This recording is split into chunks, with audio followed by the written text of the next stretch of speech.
محترم، جیسا کہ آپ کے علم میں ہے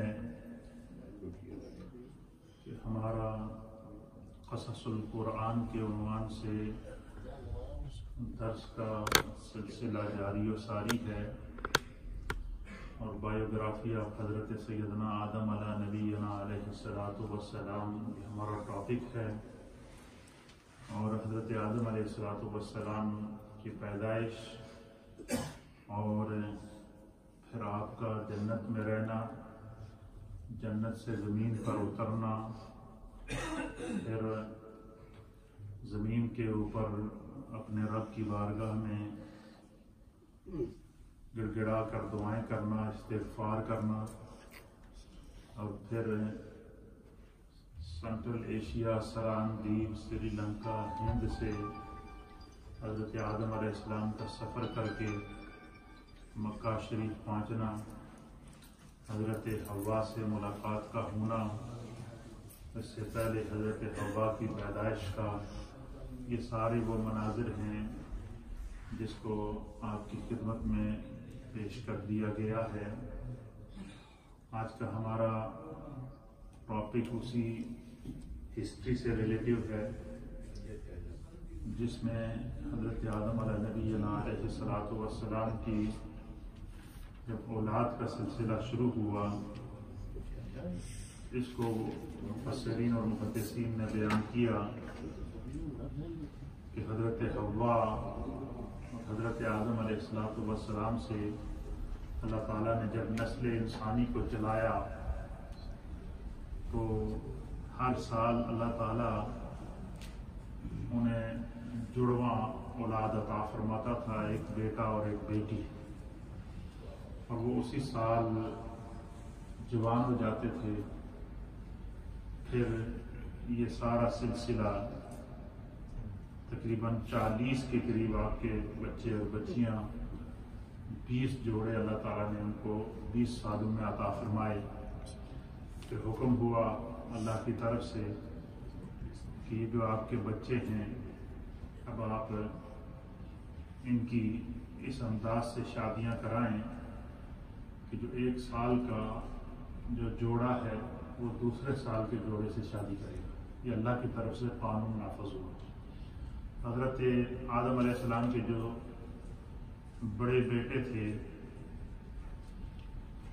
ان کے سب سے جو پہلے بیٹا پیدا ہوا اس کا نام قابیل تھا، اور اس کے ساتھ جو اس کی بہن تھی اس کا نام اقلیمہ تھا، اور جو دوسرے بیٹے پیدا ہوئے وہ حابیل تھے، ان کی جو جڑواں بہن تھی وہ لبودہ تھی۔ اللہ کی طرف سے حکم ہوا کہ آپ قابیل کا جو نکاح ہے وہ لبودہ کے ساتھ کریں، اور اقلیمہ کا جو نکاح ہے یہ حابیل کے ساتھ کریں۔ یہ اللہ کی طرف سے حضرت آدم علیہ السلام کو سب سے پہلا پیغام آیا۔ آپ نے جب اپنے بیٹوں کو بٹھایا تو قابیل نے حابیل کی بہن سے نکاح کرنے سے انکار کر دیا۔ اس نے کہا کہ چونکہ یہ خوبصورت نہیں ہے اور میری بہن خوبصورت ہے اور میں اس شادی کو نہیں کروں گا، تو آپ نے فرمایا کہ بھئی یہ اللہ کا حکم ہے، تمہیں اس پر عمل کرنا پڑے گا۔ تو اس نے نافرمانی کی، انکار کر دیا۔ پھر حضرت آدم علیہ السلام نے فرمایا کہ بھئی یہ اللہ کا حکم ہے۔ انہوں نے کہا جی کیسے پتہ چلے گا کہ کون حق پر ہے؟ تو پھر قربانی انہوں نے کہا پیش کریں۔ تو قربانی کے لیے کیا ہوا کہ جو قابیل تھا وہ کھیتی باڑی کرتا تھا، تو اس نے غلہ پیش کیا، اور وہ غلہ بھی جو ناکارہ تھا، سڑا ہوا تھا۔ اس نے کہا یہ کسی کام کا نہیں ہے، تو یہ میں پیش کرتا ہوں۔ حابیل کے پاس جو اچھے جانور تھے تو اس نے قربانی کے لیے ایک خوبصورت مینڈا جو اس کے جانوروں میں تھا سب سے اچھا وہ پیش کیا۔ اللہ کی طرف سے ایک نور آیا، ایک آگ آئی جو اس کی حابیل کی قربانی کو اٹھا کر لے گئی۔ اب علماء نے لکھا ہے کہ وہ جو حابیل کا جو مینڈا جو اللہ کی طرف سے آگ آ کر، نور آ کر اس کو اٹھا کر لے گیا تھا، وہ آگ اس مینڈے کو اٹھا کر لے گئی۔ فرمایا کہ وہ مینڈا جنت میں چلا گیا تھا۔ کیا گیا تھا؟ جنت کے چراگاہ میں وہ مینڈا چرتا رہا، وہاں پر ٹہلتا رہا، وہاں پر رہا۔ پھر جب حضرت ابراہیم علیہ السلام نے حضرت اسماعیل علیہ السلام کو قربان کیا اللہ کے راستے میں، اور اللہ کے حکم پر کی آپ نے تعمیل کی، تو اللہ نے جبریل کو حکم دیا کہ ابراہیم کی چھری چلنے سے، اسماعیل کے گلے پر چھری چلنے سے پہلے جنت سے مینڈا لے کر جاؤ اور اسماعیل کو ہٹاؤ اور اس کی جگہ مینڈے کو رکھو۔ اب مفسرین نے لکھا کہ یہ وہ مینڈا تھا جسے حضرت حابیل نے اللہ کے راستے میں پیش کیا، یہ وہی مینڈا جنت میں تھا، اور وہاں سے وہ مینڈا لا کر جو ہے وہ حضرت ابراہیم اسماعیل علیہ السلام کی جگہ قربانی کے لیے پیش کیا گیا۔ تو اب جب قابیل سے یہ جرم ہو گیا کہ اس نے اپنے بھائی کو قتل کر دیا، اور قتل کرنے کے بعد اس نے کیا کیا جی کہ ان کو دفن کر کے چھپا دیا، ان کا جو خون بہا وہ خون زمین نے پی لیا۔ اب جب حضرت آدم علیہ السلام جب حج سے واپس آئے تو آپ نے کہا کہ وہ کدھر گیا ہے حابیل؟ تو قابیل نے کہا جی مجھے کیا پتا کدھر گیا ہے؟ اس نے کہا جی تو اس کی مخالفت کرتا تھا، تو نے کوئی ضرور اس کے ساتھ کیا ہے، مجھے سچی بات بتا۔ حضرت آدم علیہ السلام نے کہا جی نہیں میں نہیں کہا، مجھے کیا پتا۔ آپ نے فرمایا کہ تو نے کہیں اس کو خون تو نہیں کر دیا؟ اس نے کہا جی کہ خون کر دیا تو دکھائیں مجھے۔ تو پھر اللہ کی طرف سے زمین کو حکم ہوا، اور اس منظر کو کہ جب زمین پر سب سے پہلا قتل عام ہوا تو اس منظر کی منظر کشی علامہ فخر الدین رازی رحمۃ اللہ علیہ نے اس طرح کی ہے کہ یہ جو خون ریزی ہے یہ زمین کو کتنی بری لگی۔ آپ فرماتے ہیں کہ حضرت مطب بن عبداللہ رضی اللہ تعالیٰ عنہ بیان کرتے ہیں کہ جب ابن آدم نے اپنے بھائی کو قتل کیا تو زمین پر زلزلہ وقع ہوا، زمین کانپ اٹھی اس ظلم سے، زمین نے ہلنا شروع کر دیا، اور زمین حابیل کا خون اس طرح پی گئی جس طرح پانی کو پی جاتی ہے۔ پھر کہتے ہیں کہ پھر اللہ کی طرف سے اسے ندا آئی کہ جب آدم علیہ السلام نے آ کے انکاری کی نا، تو پھر اللہ نے زمین سے کو یہ حکم دیا کہ تو نے حابیل کا خون تو پی لیا، لیکن آج کے بعد تو کسی بندے کا خون نہیں پیے گی۔ زمین پر حرام کر دیا اللہ تعالیٰ نے۔ آپ نے دیکھا کہ جب کوئی آپ جانور ذبح کرتے ہیں، آپ نے دیکھا ہوگا تو جب اس کا خون زمین پر پڑتا ہے تو وہ جم جاتا ہے، خون زمین نہیں پیتی۔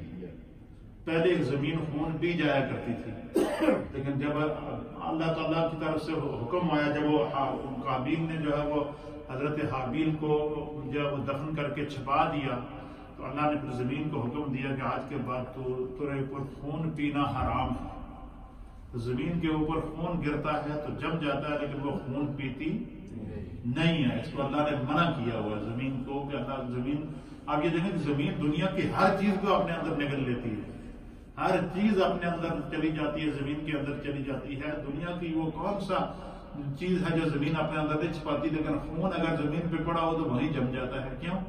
تو اب زمین نے جو وہ انسانی خون سے اللہ کی پناہ چاہی، تو اللہ نے زمین کو منع کر دیا کہ اب تو کسی کا خون نہیں پیے گی۔ تو پھر یہ حضرت آدم علیہ السلام کو جب پتہ چلا تو آپ بڑے ہی بے چین ہوئے، بڑے پریشان رہتے تھے۔ پھر وہ قابیل کو آپ نے کہا کہ تو نے اللہ کے حکم کی نافرمانی کی ہے، تو نے زمین پر خون ریزی کی ہے، تو نے ظلم کیا ہے، تو یہاں سے نکل جا۔ تو وہ پھر سرکشی پر اتر آیا۔ تو قابیل نے یہ کیا کہ وہ اپنی بہن کو ساتھ لے کر یمن کی طرف نکل گیا، یمن کے جنگلوں میں نکل گیا، پھر وہاں جا کر آباد ہوا۔ پھر اس نے اپنی بہن سے بغیر نکاح کے اور حرام اور ناجائز طریقے سے تعلقات قائم ہوئے، اور علماء اور محدثین نے لکھا ہے کہ اس قابیل کی جتنی اولاد پیدا ہوئی ہے وہ ساری کی ساری نافرمان ہیں، کفار ہیں، مشرکین ہیں، وہ لوگ ہیں جو اللہ اور اس کے رسول کے نافرمان ہیں۔ وہ ساری کی ساری وہ اولاد پھر وہاں سے ایک نافرمانوں کی اولاد چلی ہے، اور پھر باقی جو نسل آدم علیہ السلام چلی اس میں سے اہل ایمان، اور اس طریقے سے یہاں سے دو انسانی گروہ پیدا ہوئے۔ پھر جب قابیل جنگل میں چلا گیا تو پھر اس کے پاس دوبارہ وہاں شیطان گیا. شیطان نے اس کو کہا کہ ویسے بھی گمراہ ہے تو میں اس کو کیوں نہ اور گمراہ کروں. شیطان نے اس کو کہا کہ تمہیں پتا ہے کہ حابیل کی جو قربانی اللہ نے قبول کی ہے وہ پتا ہے کیوں قبول کی ہے؟ اس نے کہا جی کیوں قبول کیا اور کیسے قبول کی ہے؟ اس نے کہا تم بتاؤ. قابیل نے کہا جی آسمان سے ایک آگ آئی ہے اور وہ اس کے مینڈے کو اٹھا کر آسمان کی طرف لے گئی ہے. اس نے شیطان نے اس کو کہا کہ یہ آگ نہیں، یہ پتہ ہے کیا؟ یہ فرمایا کہ اس نے کہا کہ شیطان نے کہ یہ حابیل جو ہے یہ آگ کی پوجا کیا کرتا تھا. کیا کرتا تھا؟ آگ کی پوجا کیا کرتا تھا، اس لیے اس کی قربانی قبول ہو گئی، لہذا تو آگ کی پوجا کر. تو اس نے پھر کیا کیا، وہاں ایک آگ کا الاؤ تیار کیا اور پھر آگ کی پوجا شروع کر دی. سب سے پہلے زمین کے اوپر جو شرک کیا وہ بھی قابیل نے کیا ہے. شرک بھی کیا ہے، سب سے پہلا خون بھی اس نے کیا ہے، اور سب سے پہلے حرام راستے کے ذریعے، حرام کاری کے ذریعے اس کی جو آگے نسل پیدا ہوئی ہے، بغیر نکاح کے جو اولاد چلی ہے جس کو ولد الزنا کہتے ہیں، وہ نسل بھی قابیل سے چلی ہے. تو اللہ کے حبیب علیہ السلام نے فرمایا کہ دنیا میں جب تک، حضور نے فرمایا کہ قتل و غارت ہوتی رہے گی، خون ریزی ہوتی رہے گی، جتنا قتل کرنے والے کو، بے گناہ خون بہانے والے کو گناہ ملے گا، اتنا گناہ قتل ایجاد کرنے والے قابیل کے حصے میں جائے گا. دنیا میں جب تک زنا ہوتا رہے گا، جرم ہوتا رہے گا، حرام کاری ہوتی رہے گی، فرمایا جتنا حرام کاری کرنے والے کو گناہ ملے گا، اتنا گناہ جو ہے وہ قابیل کے حصے میں جائے گا، کیونکہ اس نے اس برائی کو ایجاد کیا. یہی وجہ ہے کہ نبی اکرم صلی اللہ تعالیٰ علیہ وآلہ وسلم کی بارگاہ میں صحابہ اکرام بیٹھے تھے تو حضور علیہ السلام سے سوال کیا گیا کہ یا رسول اللہ، دنیا میں اچھے اور برے انسان کی کیا پہچان ہے؟ سرکار دو عالم صلی اللہ تعالیٰ علیہ وآلہ وسلم نے فرمایا کہ اچھا انسان وہ ہے کہ جو دنیا سے چلا جائے لیکن اس کی اچھائی زندہ رہے، اور برا انسان وہ ہے کہ دنیا سے چلا جائے تو اس کی برائی زندہ رہے. تو قابیل نے جتنی برائیوں کو جنم دیا تھا، جتنے گناہوں کو جنم دیا تھا، جتنے برے راستے اختیار کیے تھے، پھر آگے وہاں سے ایک سلسلہ برائی کا چلا تو قیامت تک اس کے حصے میں یہ برائی کا عذاب جاتا رہے گا. پھر اللہ نے اس کو جو ہے وہ رسوائی کی. اب وہ جو حابیل کی جو بہن تھی، حضرت حابیل کی جو بہن تھی، جن کو جو رہ گئی تھی، اور قابیل تو اپنی بہن کو لے کر چلا گیا تھا، حابیل کی جو بہن تھی تو اس نے، حابیل کی بہن کا نام تھا لبودا. یہ اس قابیل نے تو اس کو اس لیے چھوڑا تھا کہ یہ خوبصورت نہیں ہے اور میری جو بہن ہے وہ خوبصورت ہے، تو آپ میری بدصورت لڑکی سے جاؤ شادی کرا رہے ہیں، مجھے یہ تو بولنی. وہ بہت ہی نیک خاتون تھی، بڑی صالح خاتون تھی. وہ ہر وقت اللہ کے ذکر میں رہتی تھی، ہر وقت اللہ کی تسبیح کرتی تھی، اللہ کی عبادت کرتی تھی، اللہ کے رزق، اللہ کے ذکر میں رہتی تھی. تو بڑی ہی نیک خاتون تھی. پھر اللہ تعالیٰ نے حضرت آدم علیہ السلام کی 41ویں اولاد جب ہوئی، 40 تک جڑواں اولاد پیدا ہوئی، 41ویں اولاد میں اللہ تعالیٰ نے آپ کو ایک بیٹا عطا فرمایا جس کا نام تھا حضرت شیس علیہ السلام، جو حضرت آدم کے بعد دوسرے نبی بنے. اور جب حضرت شیس علیہ السلام پیدا ہوئے تو اس منظر کو جو ہے وہ، کیونکہ حضرت آدم علیہ السلام بہت پریشان رہتے تھے کہ میری اس بیٹی کا کیا بنے گا، پھر جو ہے وہ میرے بیٹے نے جو ہے وہ اس سے خون ریزی ہوئی ہے، اس سے قتل ہوا ہے. تو جب حضرت شیس علیہ السلام پیدا ہوئے تو کہتے ہیں کہ حضرت شیس علیہ السلام انتہائی خوبصورت تھے، اتنے خوبصورت تھے کہ ان کی جو شکل و شباہت تھی وہ حضرت آدم علیہ السلام کے ساتھ بہت مشابہت تھی، اور بہت ان کا نور چہرے کا اور ان کا جو ہے وہ بالکل شکل و شباہت حضرت آدم علیہ السلام سے ملتی تھی. تو جب حضرت شیس علیہ السلام پیدا ہوئے تو حضرت جبریل جو ہے وہ اللہ کی طرف سے آئے اور انہوں نے حضرت حوا کو کہا کہ یہ جو اللہ نے آپ کو بیٹا عطا فرمایا ہے یہ خدا کی طرف سے آپ کو حابیل کا بدل اور اللہ کی طرف سے تمہیں تحفہ.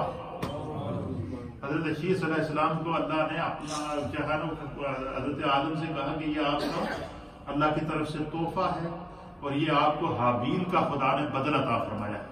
تو حضرت آدم علیہ السلام نے اللہ سے دعا کی تھی کہ بار الہ مجھے کوئی ایسا قابل بیٹا عطا فرما کہ جو تیرے دین کو، تیرے شریعت کو، تیرے احکامات کو اس طریقے سے لوگوں تک پہنچائے جس طرح میں پہنچاتا ہوں۔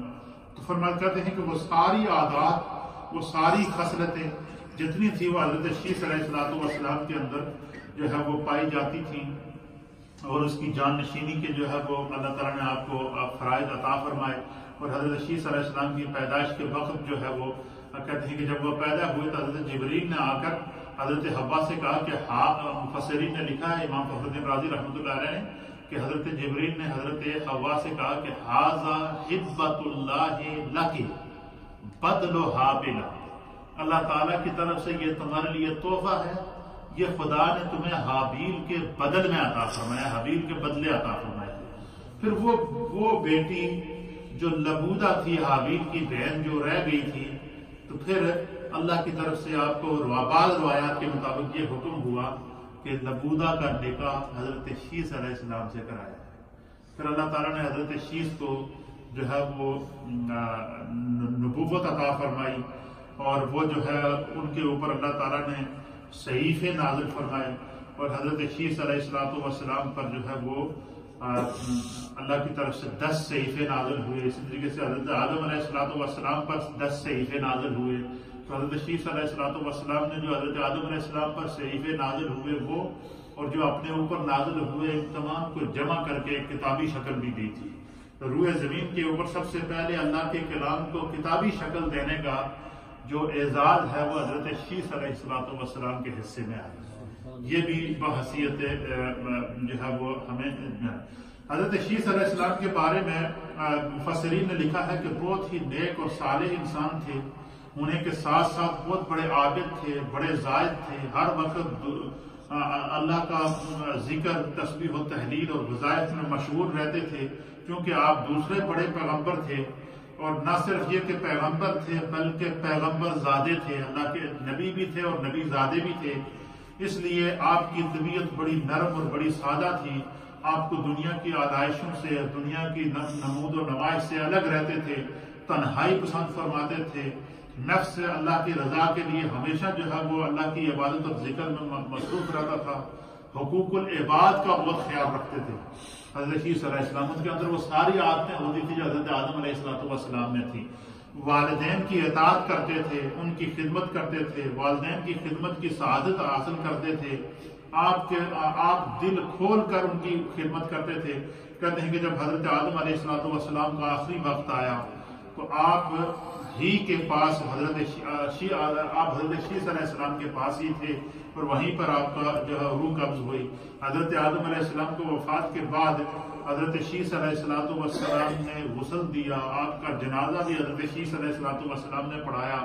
ہر ساتھ آپ اللہ تعالیٰ کی عبادت کی تعلیم دیتے تھے، اور ساری زندگی آپ مکہ مکرمہ میں مقیم رہے، اور خانہ کعبہ کی جو تعمیر فرشتوں کے ذریعے حضرت آدم علیہ السلام نے اس کی بنیادیں رکھی تھی۔ کیا رکھی تھی؟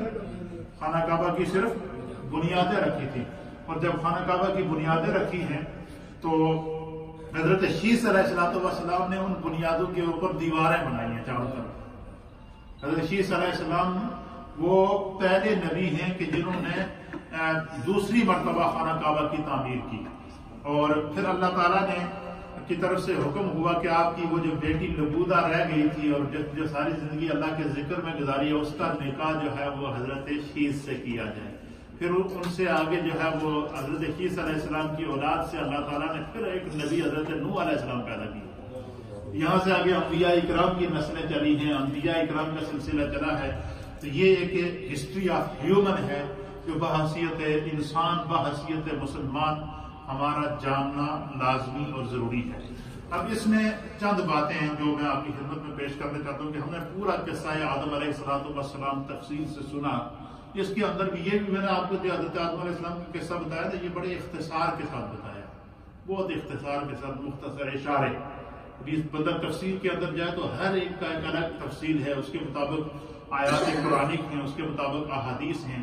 تو مفسرین اکرام نے بالخصوص مفسر کبیر محدث اعظم سید ملت حضرت علامہ غلام رسول صاحب سعیدی میرے استاد محترم رحمت اللہ علیہ، آپ نے اس کے اوپر لکھا ہے کہ قصہ آدم علیہ السلام اور ابلیس اور حضرت حوا، اس سے انسانیت کے لیے کیا نصیحتیں ہیں، آپ نے اس کی پورے قصے کا نتیجہ نکالا ہے جو میں آپ کی خدمت میں پیش کرنا چاہتا ہوں۔ آپ فرماتے ہیں کہ اللہ تعالیٰ نے اپنے بعض علوم اور حکمتوں پر کسی کو مطلع نہیں فرماتا، تاکہ فرشتوں کو بھی اس کا علم نہیں تھا، اور حضرت آدم علیہ السلام کو خلیفہ بنانے کی کیا حکمت تھی۔ تو اللہ تعالیٰ نے پھر کہتے ہیں کہ اللہ تعالیٰ قادر مطلق ہے۔ مٹی جسے عام لوگ حقیر سمجھتے ہیں، کچھ بھی نہیں سمجھتے۔ لوگ کہتے ہیں کہ فلانے آدمی جب کسی کی توہین کرنی ہو تو ہم کہتے ہیں جی فلانے دی پیروں دی خاک ہے، یہ کہتے ہیں نہیں کہتے ہیں؟ ہم مٹی کو قوم کی خاک سمجھتے ہیں، حالانکہ مٹی نے ہی ہمیں جنم دیا، مٹی میں ہی ہم نے جانا ہے، یہ مٹی ہی جو ہے وہ ہماری اصل ہے۔ تو کہتے ہیں کہ وہ مٹی جسے ہم حقیر سمجھتے ہیں، اللہ تعالیٰ نے اس سے انسان بنایا، اسے علوم اور معارف سے نوازا، اور اسے اتنی عزت عطا فرمائی کہ سارے فرشتے اس کے سامنے سر سجدہ نگو ہو گئے۔ پہلی نصیحت ہمیں کیا کہ انسان جتنی عاجزی اختیار کرتا ہے اللہ اس کو اتنا عروج عطا فرماتا ہے۔ حضرت آدم علیہ السلام نے اللہ نے آپ کو مٹی سے وجود عطا فرمایا، پھر آپ کو آزمائشوں سے گزرنا پڑا۔ 300 سال تک حضرت آدم علیہ السلام روتے رہے، گڑ گڑاتے رہے، اللہ کی بارگاہ میں دعائیں کرتے رہے۔ خداوند قدوس نے آپ کی دعا کو قبول کیا اور آپ کی توبہ اور استغفار کو اپنی بارگاہ میں مقبولیت کا درجہ عطا فرمایا۔ لیکن 300 سال کے اندر، پورے 300 سال میں کبھی آدم علیہ السلام اللہ کی رحمت سے مایوس نہیں ہوئے، ہمیشہ یہ امید لگائے رکھی، آس لگائے رکھی تو کبھی تو میرے رب کا کرم ہوگا۔ پھر جو ہے وہ حضرت آدم علیہ نبینا علیہ السلام نے جو ہے وہ عاجزی اختیار کی تو اللہ نے عروج عطا فرمایا۔ تو اس میں آپ لکھتے ہیں کہ مٹی کی وجود میں اللہ نے عاجزی رکھی ہے، فرمایا کہ انسان جتنی قصہ آدم سے ہمیں جو سبق ملتا ہے، انسان جتنی عاجزی کرے گا، جتنی انکساری کرے گا، جتنا تکبر سے دور رہے گا، خدا اتنی اس کی عزتوں میں اضافہ کرے گا۔ یہ پہلا سبق ہے اس کے لیے، اس میں ہمارے لیے۔ دوسرا سبق کیا ہے کہ انسان اتنی عزت اور کرامت کے باوجود ضعیف ہے، وہ بھول جاتا ہے۔ حضرت آدم علیہ السلام نے اتنی عزت کرامت سب کچھ ہونے کے باوجود پھر بھی آپ کو نسیان ہوا، بھول ہوئی اور آپ نے شجر ممنوع سے کھا لیا۔ فرمایا کہ انسان سے اگر کوئی بھول ہو جائے تو اسے اس کا اعتراف کر کے خدا سے استغفار کرنی چاہیے، توبہ کرنی چاہیے، اللہ تعالیٰ جو ہے وہ پھر جو ہے وہ اس میں برکت پیدا فرمائے گا۔ تیسرا سبق اس کی قصہ آدم علیہ السلام میں ہمارے لیے کیا ہے کہ انسان سے اگر کوئی بھول ہو جائے، کوئی تقصیر ہو جائے، کوئی غلطی ہو جائے تو اس کے اوپر نادم ہونا چاہیے، شرمندہ ہونا چاہیے، ڈٹائی نہیں کرنی چاہیے۔ اگر بندہ ڈٹائی کرے گا، اس کے اوپر تکبر کرے گا، عجب کرے گا، تو پھر اس کا حشر وہ ہوگا جو شیطان کا ہوا ہے۔ فرمایا تقصیر کے اوپر نادم ہونا اور اللہ تعالیٰ سے توبہ کرنا، یہ انسان کے بلندی درجات کی دلیل ہے۔ حضرت آدم علیہ السلام سے بھول ہوئی، آپ نے توبہ کی، آپ نے استغفار کیا، آپ روتے رہے، آپ گڑ گڑا کر رب کریم سے دعا کرتے رہے، اور خداوند قدوس نے حضرت آدم علیہ السلام کی نہ صرف توبہ کو معاف کیا، بلکہ کیا ہوا کہ فرمایا کہ حضرت آدم علیہ السلام کی عزتوں اور آپ کے عروج میں خدا نے اضافہ کیا، اس کی بھی مثال میں آپ کے سامنے پیش کروں گا۔ اور اس میں سے چوتھا سبق ہمارے لیے کیا ہے کہ انسان کا کسی بھی بھول یا کسی بھی غلطی کے اوپر جو ہے وہ اپنے قصور کو مان لینا، یہ طریقہ آدم علیہ السلام ہے، اور اپنے قصور کو نہ ماننا یہ طریقہ شیطان ہے، اپنی غلطی کو نہ ماننا یہ طریقہ شیطان ہے۔ یہ قیامت تک کے لیے ہر انسان کو حضرت آدم علیہ السلام کی سیرت سے سبق ہے۔ پانچویں نصیحت اس کے اندر کیا ہے؟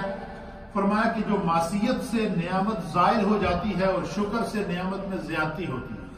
مثلا حضرت آدم علیہ السلام سے پہلے بھول ہوئی، آپ کو اللہ نے جو نعمت عطا فرمائی تھی، جنت میں قیام تھا، جنت میں رہتے تھے، ساری انواع اقسام کی نعمتیں موجود تھی، وہ نعمت آپ سے زائل ہو گئی، ظاہر ہوئی، آپ کو زمین پر اترنا پڑا۔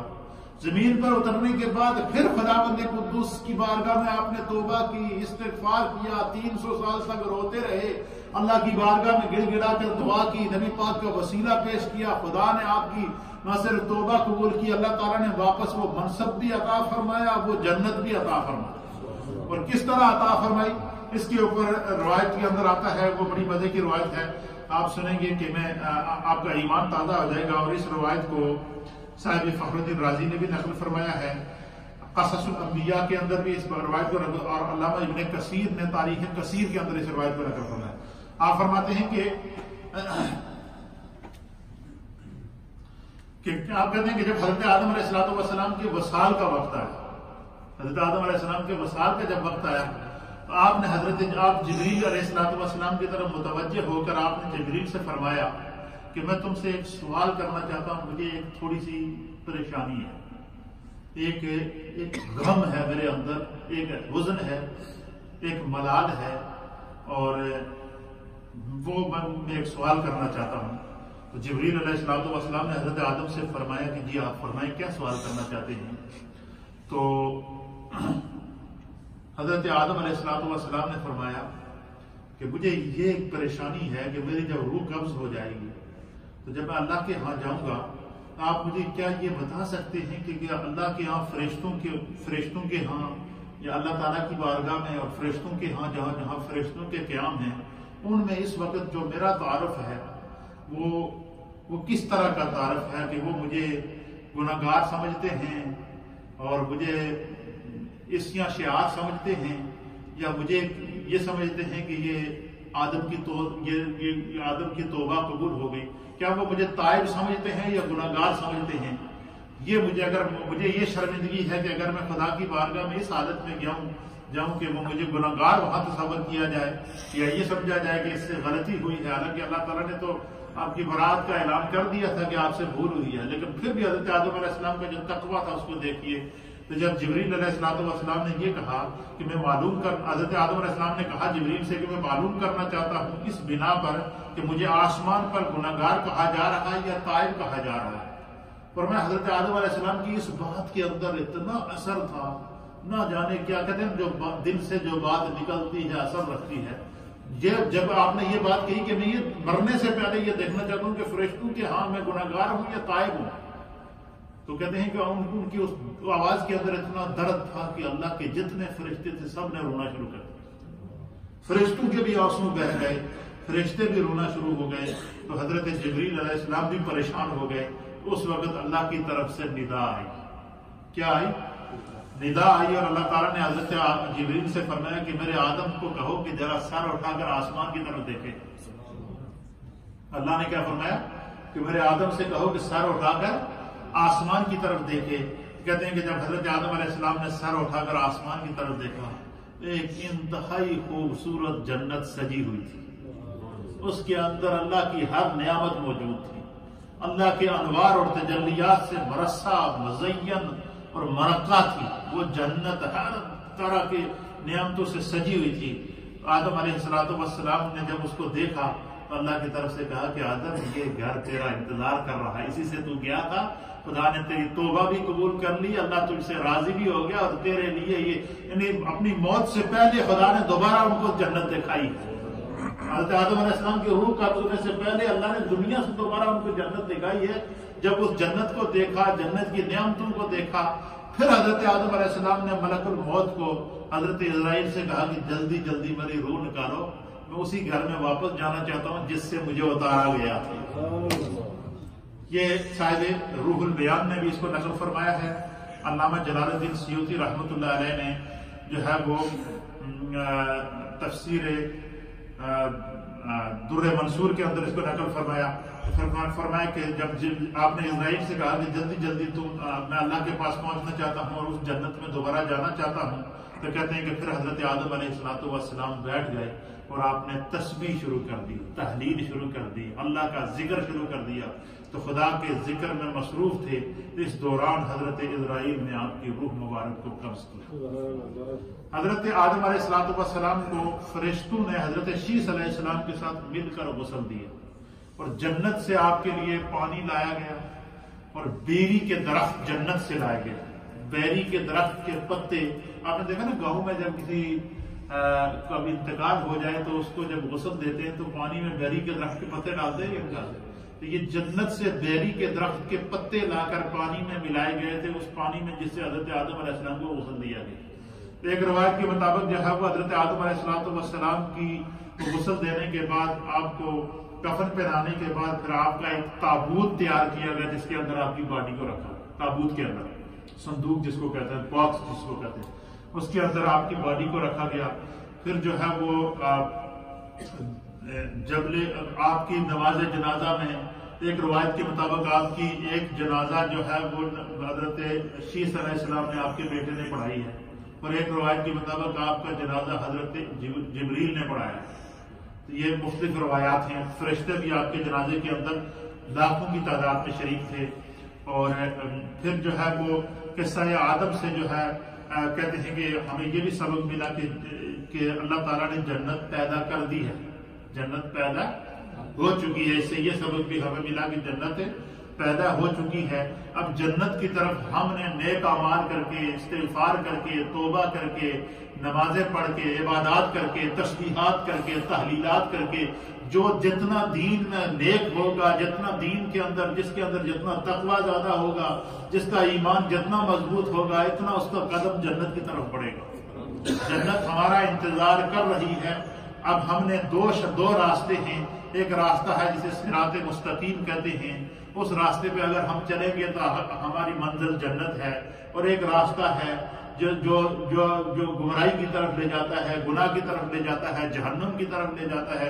اس راستے پہ اگر انسان چلے گا تو اس کا حشر وہی ہوگا جو قابیل کا حشر ہوا ہے، اور اگر ہم صراط مستقیم پر چلیں گے تو جنت اللہ نے پیدا کر دی ہے اور وہ ہمارا انتظار کر رہی ہے۔ اس سے ہمیں جو ہے وہ سبق سیکھنا چاہیے۔ ساتواں سبق اس کے اندر قصہ آدم کے اندر ہمارے لیے کیا ہے کہ انسان خلوص دل سے تائب ہو تو اس کی توبہ قبول ہو جاتی ہے۔ آٹھواں سبق اس کے لیے اس میں ہمارے لیے کیا ہے کہ حضرت آدم علیہ السلام سے نے بھول سے شجر ممنوع کھایا، اور اس کے باوجود تواضع عن توبہ کی اور کہا کہ ہم نے ربنا ظلمنا انفسنا وان لم تغفر لنا وترحمنا لنکونن من الخاسرین۔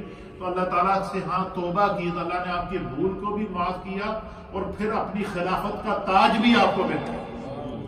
جب حضرت آدم علیہ السلام کو اللہ نے وجود عطا فرمایا تھا، جب آپ کے اندر روح پھونکی گئی اور مٹی سے جب آپ کا جسم تیار ہوا، اس سے پہلے اللہ تعالیٰ کیا فرماتا ہے؟ وَإِذْ قَالَ رَبُّكَ لِلْمَلَائِكَةِ إِنِّي جَاعِلٌ فِي الْأَرْضِ خَلِيفَةً، کہ میں زمین پر اپنا خلیفہ، اپنا نائب بنانا چاہتا ہوں۔ تو حضرت آدم علیہ السلام کو پیدا کر کے اللہ نے اپنی نیابت کا تاج آپ کو دے دیا تھا، لیکن جب آپ سے بھول ہوئی تو آپ کا جنتی لباس اتر گیا، وہ تاج آپ کا اتر گیا، آپ زمین پر اترے، 300 سال تک روتے رہے، استغفار کرتے رہے۔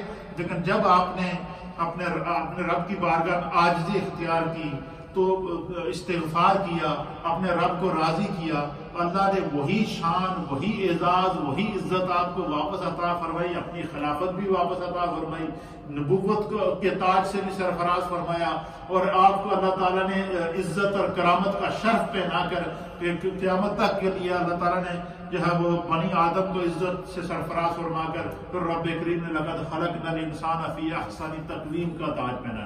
ایک عزت اور کرامت کا تاج بھی اللہ نے حضرت آدم علیہ السلام کو عاجزی کی بنا پر، استغفار کی بنا پر عطا کیا گیا۔ اسی طریقے سے اپنی خلافت کا تاج بھی اللہ نے آپ کو عطا فرمایا۔ اسی طریقے سے جنت کو دوبارہ اللہ تعالیٰ نے آپ کو واپس جنت کی طرف لوٹایا۔ تو اس سے ہمارے لیے سبق کیا ہے کہ انسان کو ہر لمحہ اپنے رب سے استغفار اور توبہ کرنی چاہیے۔ جتنا بندہ توبہ کرے گا، استغفار کرے گا، اپنے رب کی طرف رجوع کرے گا، تو خدا بند قدوس جو ہے وہ اس کو جو ہے وہ وہی اعزازات واپس عطا فرمائے گا، دنیا میں اس کی عزتوں میں اضافہ فرمائے گا۔ تو اس میں سبق ہمارے لیے ہے کہ اگر ہم چاہیں کہ دنیا میں ہمیں عزت ملے، سرفرازی ملے اور ہر طرح کی جو ہے وہ اللہ کی نعمت سے ہم سرفراز ہوں، تو فرمائے عاجزی اختیار کرو، جو جتنی عاجزی اختیار کرے گا اللہ اس کی عزتوں میں اتنا اضافہ کرے گا۔ اور 8واں سبق اس میں ہمارے لیے کیا ہے کہ ابلیس حضرت آدم علیہ السلام اور اولاد آدم کا دشمن ہے۔ کیا سبق ہے؟ قصہ آدم سے ہم نے سنا کہ ابلیس آدم اور اولاد آدم کا دشمن ہے، وہ انہیں زخم دینے کے لیے، نقصان دینے کے لیے، تکلیف پہنچانے کے لیے ہمیشہ طاق میں رہتا ہے، اس لیے ہر لمحہ ابلیس کی شر سے پناہ مانگنی چاہیے۔ اور اس میں سے 9واں سبق ہمارے لیے کیا ہے کہ حضرت حوا، اچھا آپ نے ایک چیز دیکھی ہوگی کہ یہاں ہر جگہ توبہ آدم علیہ السلام کا ذکر ہے، کہیں بھی توبہ حضرت حوا کا ذکر نہیں آیا۔ اس کی وجہ کیا ہے؟ فرمایا کہ یہاں اللہ تعالیٰ نے یہ وصف ذکر کیا کہ حضرت حوا کی توبہ کا الگ ذکر نہیں کیا، کیونکہ عورتوں کے احکام مردوں کے تابع ہیں۔ تو گویا جس طریقے سے حضرت آدم علیہ السلام حضرت حوا کو بتا رہے تھے، حضرت حوا بھی اسی طریقے سے کر رہی تھی، وہ ان کو فالو کر رہی تھی اور انہی کے وجود کا حصہ تھی، تو اس لیے اللہ تعالیٰ نے الگ سے ان کا ذکر نہیں کیا۔ اس سے مراد جو ہے وہ جب اللہ کی طرف سے یہ احکام نازل ہوتے ہیں نا وَتُوبُوا إِلَى اللَّهِ تَوْبَةً نَصُوحًا، اس کا معنی یہ ہے کہ یہ نہیں کہ یہ صرف مردوں کے لیے ہے، بلکہ اسی طریقے سے جتنا استغفار اور عاجزی مردوں کے لیے ضروری ہے، اتنی استغفار اور عاجزی عورتوں کے لیے بھی ضروری ہے، اور اس کو اللہ تعالیٰ نے بالکل آپس میں ملا کے رکھ دیا۔ پھر اسی طریقے سے جو ہے وہ حضرت جو شخص اللہ تعالیٰ اور اس کے رسول مکرم صلی اللہ تعالیٰ علیہ وآلہ وسلم کی اطاعت کرے گا وہ نجات یافتہ ہوگا۔ اس واقعے سے ہم نے یہ سبق سیکھا۔ اور جو شخص جو ہے وہ اللہ تعالیٰ اور اس کے رسول صلی اللہ تعالیٰ علیہ وسلم کا کفر کرے گا، نافرمانی کرے گا، وہ عذاب اور ہلاکت کی طرف ڈالا جائے گا۔ اس واقعے سیدنا آدم علیہ السلام سے ہمیں یہ سبق ملا۔ پھر ہدایت ربانی بھیجنے کا سلسلہ حضرت آدم علیہ السلام سے شروع ہوا اور سیدنا محمد صلی اللہ علیہ وسلم پر ختم ہوا، اور قیامت تک جو سرکار دو عالم صلی اللہ علیہ وسلم کی سیرت اور آپ کا طریقہ کار جو ہے وہ ہمارے اوپر رہے گا۔